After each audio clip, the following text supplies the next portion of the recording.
ষষ্ঠ শ্রেণীর শিক্ষার্থী বন্ধুদের 2024 সালের বার্ষিক মূল্যায়নের ভিত্তিতে যে বিষয়ভিত্তিক নির্দেশনা আজকে গণিত বিষয় নিয়ে তোমাদের সাথে আলোচনা করব। গণিত বিষয়ের সিলেবাস এবং পরীক্ষার প্রশ্নপত্র নিয়ে আলোচনা করব এবং নমুনা প্রশ্ন একটি দেখিয়ে দেব তোমাদের। তো এইগুলো দেখলে তোমাদের কিন্তু পরীক্ষা যে বার্ষিক পরীক্ষা তার অনেকটা ধারণা কমপ্লিট হয়ে যাবে এবং তোমাদের পরীক্ষার অ্যান্সার করতে ভালো হবে এবং তোমরা আশা করি তাতে তোমাদের অনেকটা সুবিধা হবে। তো দেখো, প্রথমেই আমরা দেখিয়ে দিচ্ছি সিলেবাস। বার্ষিক পরীক্ষার সিলেবাস রয়েছে এখানে। দেখো 103 থেকে 137, হয়তো আমি একটু দেখিনি। দেখো একটা বিষয় এখানে, দেখো 103 হইতে 175 পৃষ্ঠার মধ্যে কোনো গ্যাপ নেই। এগুলো সবগুলো আছে 103 থেকে 175 পৃষ্ঠা, আর 190 থেকে 234 পৃষ্ঠা, এই হলো সিলেবাস। তো এর ভিতরে যেটুকু অংশ রয়েছে এর ভিতর থেকে তোমাদের বার্ষিক পরীক্ষার প্রশ্নপত্র হবে আশা করছি 103 থেকে 175 আর 190 থেকে 234। তো এখানে একটা কথা বলে রাখা ভালো। তো পরবর্তীতে এনসিটিভি অর্থাৎ মাধ্যমিক শিক্ষা বোর্ড তারা একটা নতুন পরিপত্র করেছে। সেখানে বলা হয়েছে যদি সিলেবাস কমপ্লিট করতে কোনো বিদ্যালয় না পারে সেক্ষেত্রে তারা শিক্ষকরা যেটুকু সিলেবাস নির্ধারণ করে দেবেন তার ভিতরে কিন্তু তারা প্রশ্ন করবেন এবং তার ভিতরে পরীক্ষা হবে। তো সেক্ষেত্রে তোমরা তোমাদের বিদ্যালয়ের শিক্ষকদের সাথে অবশ্যই যোগাযোগ রক্ষা করে চলবে। এবার আমরা দেখব মূল্যায়ন পরীক্ষার যে প্রশ্নপত্র নিয়ে। শিক্ষণকালীন মূল্যায়ন 30% এবং সামষ্টিক মূল্যায়ন হচ্ছে 70%। তো এখানে শিক্ষণকালীন মূল্যায়নের যে অংশটা সেখানে দেখতে পাচ্ছ এই যে নির্ধারিত অংশ, আইটেম এর নাম, অ্যাসাইনমেন্ট থাকবে 10 মার্কের। অ্যাসাইনমেন্টের এই যে একটা অ্যাসাইনমেন্টের নমুনা দেওয়া রয়েছে। তারপর দেখো অনুসন্ধানমূলক কাজ এরকম একটা অংশ থাকবে, সেখানে 10 মার্ক। আর এটা কিন্তু শ্রেণী শিক্ষক নিয়ে থাকবেন এবং শ্রেণীর কাজ, এই যে দলগত কাজ, একক কাজ, এগুলোর উপরে ভিত্তি করে 10 মার্ক, এই টোটাল 30 মার্ক। এবং প্রশ্ন যে 100 মার্কের ওই যে 70% রয়েছে সেখানে 100 মার্কের একটি পরীক্ষা হবে 3 ঘন্টার। সেখানে দেখো নৈবেত্তিক প্রশ্ন থাকবে 15টি এবং এক কথায় উত্তর থাকবে 10টি। এই টোটাল এখানে 25 মার্ক। তারপর সংক্ষিপ্ত প্রশ্ন উত্তর 13টি, এক একটা 2 মার্ক করে 26 নম্বর।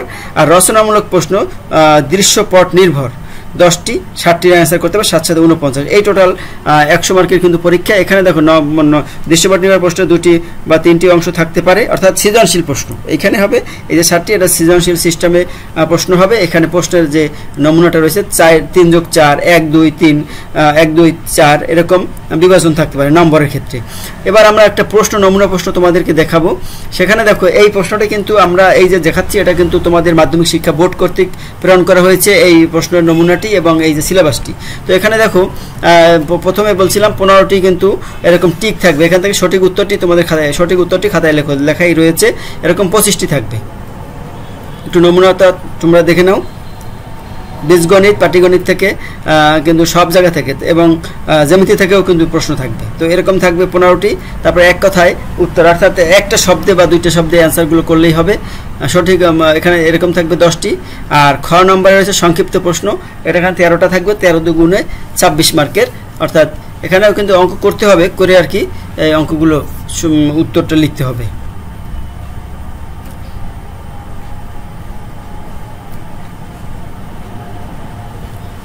এবারে দেখো রচনামূলকের সৃজনশীলের বেলায় 10টি প্রশ্ন থাকবে এরকম, সেখান থেকে তোমাদের 60টি করতে হবে, 7 7 49 মার্কের। তো এখানে ভালো করতে হলে অবশ্যই কিন্তু এগুলো বারবার প্র্যাকটিস করতে হবে। আশা করি তোমরা এই প্রশ্নগুলো অবশ্যই প্র্যাকটিস করবে। এগুলো করলেও কিন্তু অনেকটা তোমাদের প্রিপারেশন কমপ্লিট হবে আশা করছি বন্ধুরা। তো এগুলো কিন্তু অবশ্যই তোমরা প্র্যাকটিস করবে, তারপর আরও করবে। তো এগুলো কিন্তু অবশ্যই করবে। এখানে উত্তরমালাও দেওয়া রয়েছে, উত্তরমালা একটু তোমরা দেখে নাও। ওই যে প্রথম 15টির যে আমরা টিক চিহ্ন দেখেছিলাম সেই 15টা।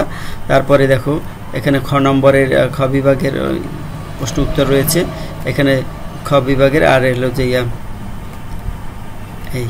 তো এই হলো গণিত প্রশ্ন সিলেবাস, এক কথায় প্রকাশ এবং তোমাদের প্রশ্নপত্রের ধারণা এখান থেকে আমরা পেয়ে গেলাম। তো তোমরা এখান থেকে এইটুকু যদি বুঝতে পারো তাহলে তোমাদের পরীক্ষা প্রিপারেশন ভালো হবে, বুঝতে প্রশ্ন সুবিধা হবে এবং তোমাদের পরীক্ষার ফলাফলও ভালো হবে। ধন্যবাদ সবাইকে আমাদের সাথে থাকার জন্য।